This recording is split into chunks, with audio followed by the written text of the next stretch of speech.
বর্তমান জালসা সম্পর্কে কিছু বলবেন? যেমন দোকানপাট, ছেলে মেয়ে অবৈধভাবে চলাফেরা করা।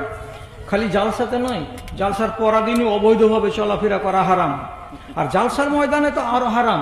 আর এর জন্য গলা ফাটিয়ে আমরা বললাম, দায়ীটাকে, বক্তারা দায়ী নয়, দায়ী হচ্ছে কমিটি। তুমি ইশতেহারে লিখে দাও যে আমরা এইগুলা দোকান বসতে দিব না, আর তারপরে 6-7টা ছেলেকে এত বড় বড় ডাং হাতে দিয়ে খাড়ো করে দাও। একটা দোকান যদি বসেছ তো ইয়ার পায়ের গুল্লাকে ফাটিয়ে দিব, বলে দিলাম। আপনি সব রাস্তা নিয়ে নিবে, কিন্তু এই জাত কি ভালো মানুষ? গ্রামের নাম বলবো না, জালসার ফিল্ডে বসতে দেওয়া হবে না, ফাইসালা হয়ে গেল। আর হঠাৎ করে একটা লোক ওর বলতে, ওই কুদবার গালাকে কি কয় যে জগিং জাম্পিং, জাম্পিং বসিয়ে দিয়েছে, ছেলে পিলে কুদছে। লোকে যা বললো, এই মানাজি আছে তো তোমরা এগুলা বসালে কিসের লেগা? তখন বলছি যে তোমরা আমাকে 3000 টাকা দিয়ে দাও।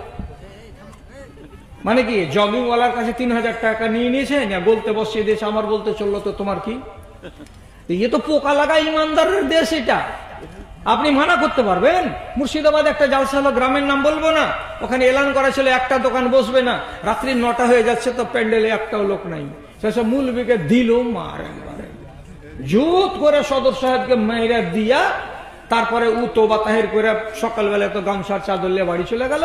পরের দিন সকালবেলায় মাইকে মাইকে এলান হলো, আপনারা আসুন, কালকের জালসা আজকে হবে, যত দোকান আছে সবাই আনেন। সব দোকানদার এসে ভিড় লাগালো, আবার বহল তবিয়তে জলসা হয়ে গেল। তো জাত যে কুজাত আমার